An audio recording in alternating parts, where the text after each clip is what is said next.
Donc je remercie la Saphir de me permettre de présenter ces différents cas cliniques sur la chirurgie de cataracte et notamment sur la question du choix de l'implant.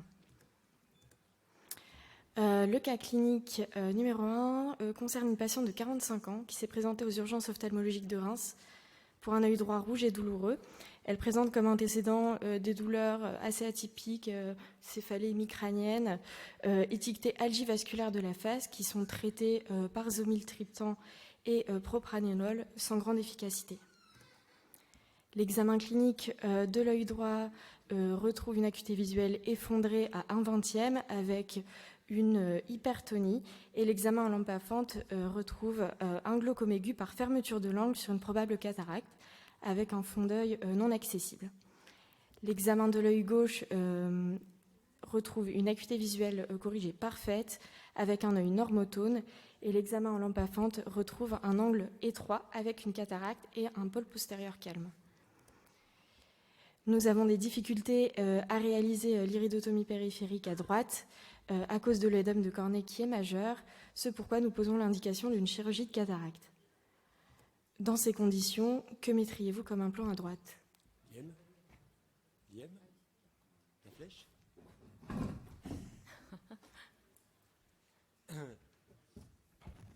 Alors, donc là on traite l'œil qui vient de faire la crise de glaucome aigu, donc monofocal torique, je ne sais pas si vous avez vu, mais donc il y a à peu près 2 dioptries d'astigmatisme cornéen. Monofocal, multifocal torique, monofocal avec une réfraction cible à -3 et l'ophtorique. Attends un peu, donc il y a 122 inscrits, mais pour le moment 35 votants. La vache. Donc en majorité, vous répondez monofocal et en minorité monofocal torique avec quelques-uns qui sont hasardés dans le head-off. On va demander à nos experts. Alain. La cornée était édémateuse à 65 forcément, mais de toute façon, je pense qu'avant de l'opérer de la cataracte, on lui a fait baisser la tension. La cornée s'est éclaircie et pour moi, ça serait. On sait que l'opération de la cataracte va déjà approfondir la chambre antérieure et on pourra peut-être éventuellement faire une IP. Un monofocal torique. Cathy. Moi, j'aurais pas pris de risque, j'aurais mis un monofocal. Parce que avec l'œdème, donc la kératométrie, elle a été prise dans les conditions d'urgence, avec l'œdème, etc. J'aurais eu un petit peu peur, quitte à mettre un piggyback ensuite, éventuellement. Alors, si j'ai bien compris, ce patient ou cette patiente, son GFA a été traité, donc elle n'est plus hypertone maintenant. Mais là, elle est traitée. Elle a été traitée, elle a eu son IP. Non, elle n'a pas eu son IP. Elle n'a pas eu son IP. Eh bien, écoutez, si elle n'a pas, vous n'avez vraiment pas pu faire son IP. Alors, si vous n'avez pas pu faire son IP, d'abord, c'est rare. La patiente, en plus, elle n'a que 45 ans et elle n'est pas hypermétrope. Bon, là aussi, il y a un facteur ethnique parisien particulier. C'est le deuxième point. Ensuite, c'est une cataracte intumescente, hein, tu sais. C'est une cataracte intumescente, ouais. Bon, allez, moi je vais considérer moi je vais lui mettre un monofocal torique. Un monofocal torique. De toute manière, pourquoi pas de multifocal? Parce que d'abord, elle n'a que 45 ans, elle a toutes les chances de ne pas être tout à fait hémétrope, parce que sur les intumescences, on n'est pas. C'est pas tellement la cornée, mais c'est parce que ces implants, ces sacs, on ne sait pas trop où ils sont souvent myopes après. Puis elle vient de faire un GAFA quand même. Donc. Quitte à lui mettre dans un second temps un piggyback, la piggyback multifocale qui lui réglera son amétropie résiduelle si elle le désire et bien sûr sa multifocalité. Voilà. Mais c'est pas trop de la vraie vie, ça, je pense. Le 45 ans amétrope. Si, c'est vrai. Donc c'était vraiment l'iris plateau. C'est une vraie patiente. Ouais. C'est le vrai iris plateau. Et vous n'avez pas pu faire l'IP? Non. Et vous avez un laser? Non, moi, comme Cathy, monofocalité, on n'est pas dans le cadre de la réfractive. Là, ça marche. On peut repasser au diaporama, s'il vous plaît.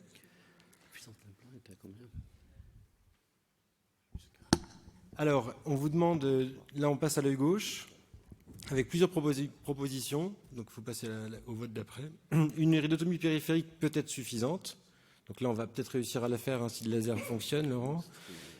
Une IBM permettrait d'évaluer la flèche cristallinienne, donc il y a plusieurs réponses possibles. La chirurgie de la cataracte a prouvé sa supériorité comparée à l'IP dans la prise en charge des fermetures de l'angle. Et dans les glaucomes par fermeture de l'angle, le coût de la chirurgie de la cataracte est plus important que la prise en charge médicale.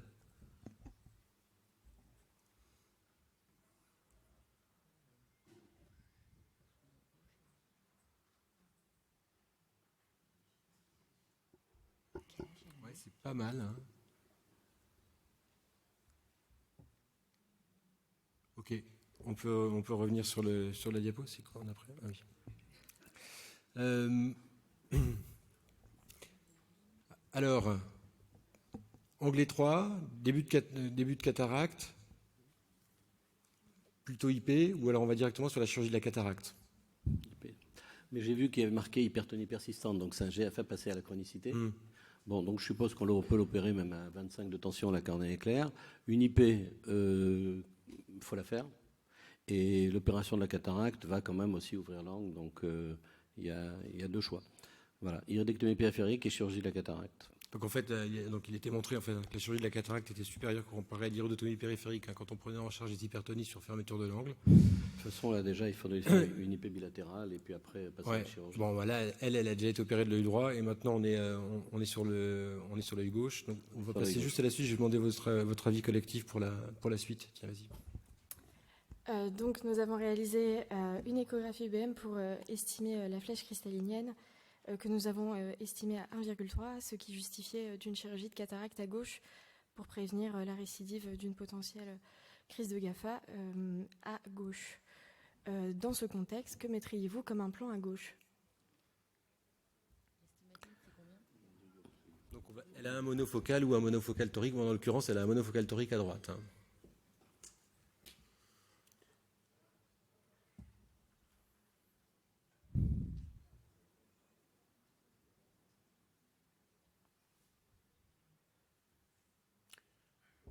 Alors, monofocal torique à gauche pour la majorité pour le moment, et sinon, EDOF réfractif torique, multifocal diffractif torique. Ok, alors vous feriez quoi? Monofocal torique. Alors on va prendre dans l'autre sens, vas-y Liam. Monofocal torique. De toute manière, le premier œil est déjà là-dedans, donc il n'y a absolument aucune ambiguïté. Pareil, monofocal torique. Non, je pense qu'il... Monofocal torique, pas de multifocal? Non. Elle est bien monofocale d'un côté. Oui. Ouais, on touche pas De l'autre côté, si l'œil gauche est dominé, on pourrait. Ouais. Elle aura de la même manière un droit au remords.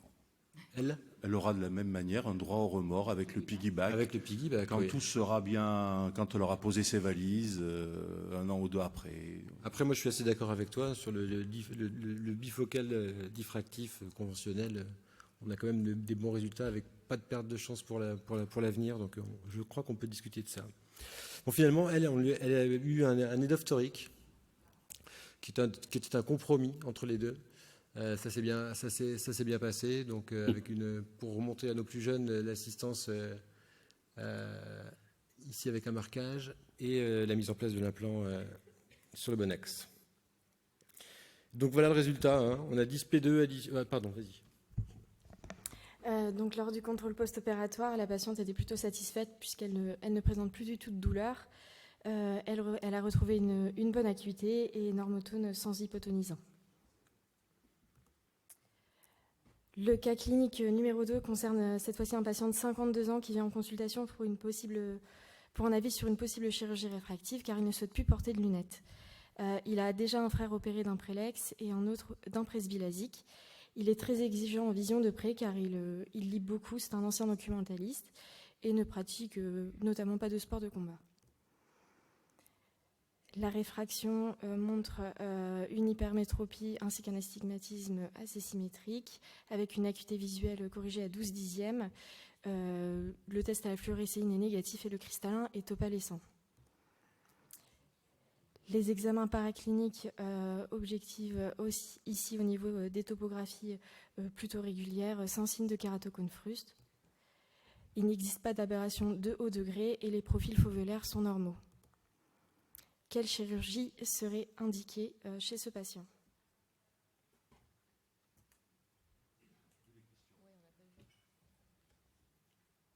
Voir les questions. C'est ça. Quelle chirurgie on fait à ce patient? 12 dixièmes quand même. Il a quel âge? 52. Il avait 52 ans. 52 ans, hypermétrope de plus 1,50 avec un astigmatisme régulier à -1 dans les deux yeux.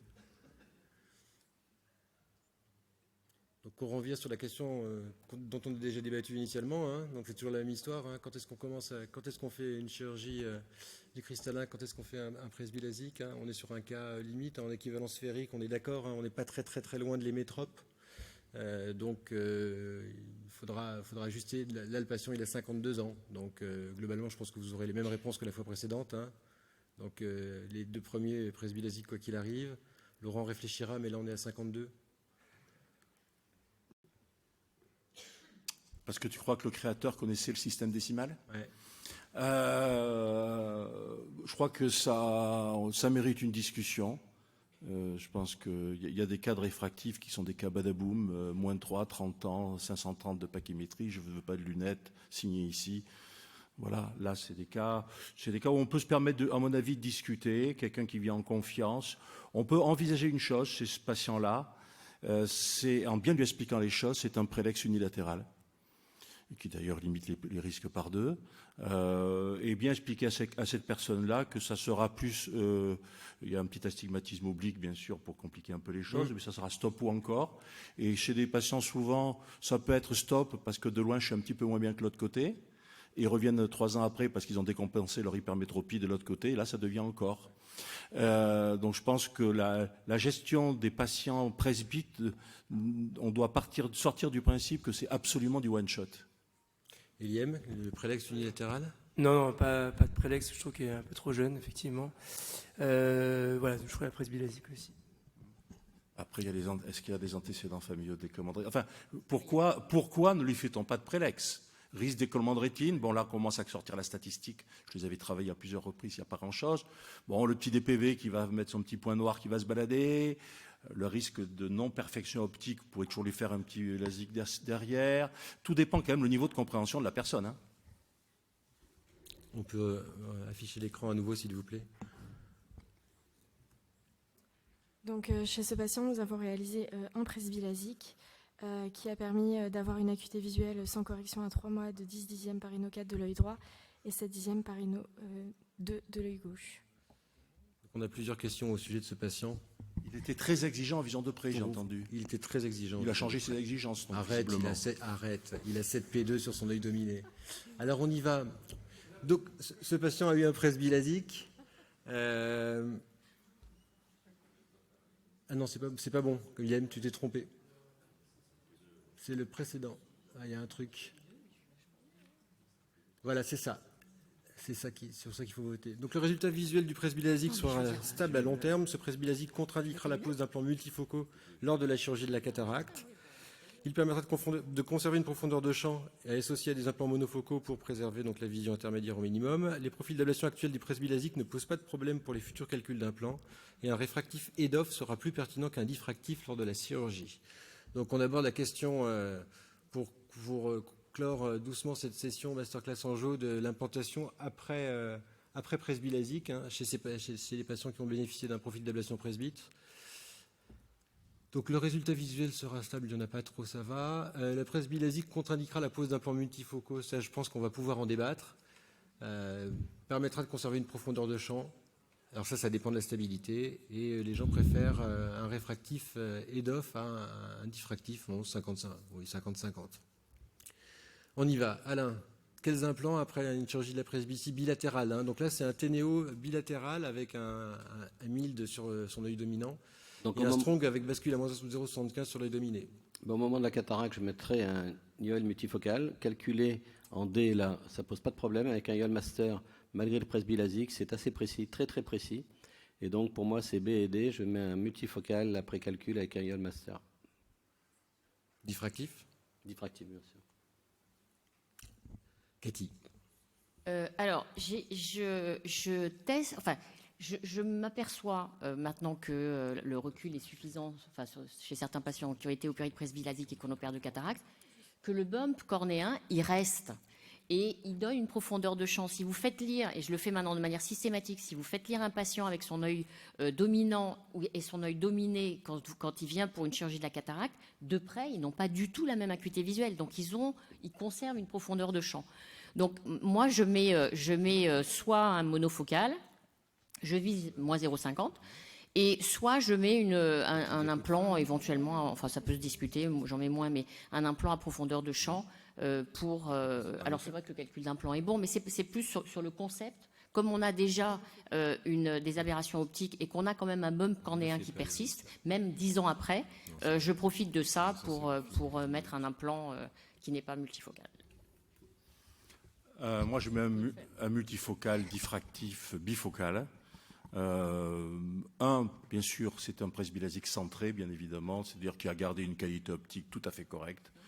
Le bump central ne change pas considérablement les choses dans mon expérience, et que justement, s'il doit en bénéficier, il aura l'effet d'un trifocal, donc il sera absolument parfait. Donc en fait, pardon, ça veut dire, en pratique, ça veut dire que l'état cornéen, au moment où tu vois le patient pour l'opérer de la cataracte, qui a peut-être régressé, peu importe, tu le regardes ou tu le regardes pas Je regarde qu'il soit vraiment centré.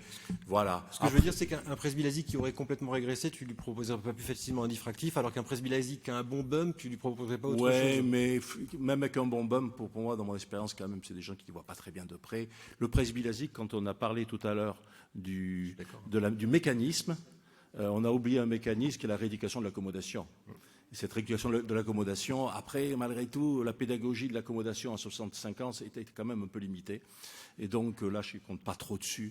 Donc, et autre chose, c'est que souvent on parle de calcul d'implants post-chirurgie réfractive qui sont plus compliqués. C'est quand même infiniment plus compliqué version myopique que versant hypermétropique. Versant hypermétropique, on n'est quand même pas mauvais. Hein. Il y a un petit delta, mais globalement la dispersion est beaucoup plus faible. Oui. Diem ? Moi, je regarde quand même la topographie cornéenne pour voir si la cornée est régulière, s'il y a eu une régression. Parce que, voilà, des fois, sur des vieux LASIK, on peut avoir quand même des cornées irrégulières. Dans ce cas-là, je ne mettrais pas du tout de multifocaux. Donc, plutôt, on va dire majoritairement comme Cathy, en mettant un monofocal ou un EDOF avec une légère myopisation de -1. Et comme dirait un bon ami, on a le droit de faire en deux temps, c'est pas que du one-shot. On pourrait lui mettre un monofocal et éventuellement lui proposer un piggyback diffractif en seconde intention. On va conclure puisqu'on doit conclure, donc on ne vous présente pas le dernier cas clinique. Peut-être un tout petit peu trop vite. Donc voilà, merci beaucoup pour cette session. Merci.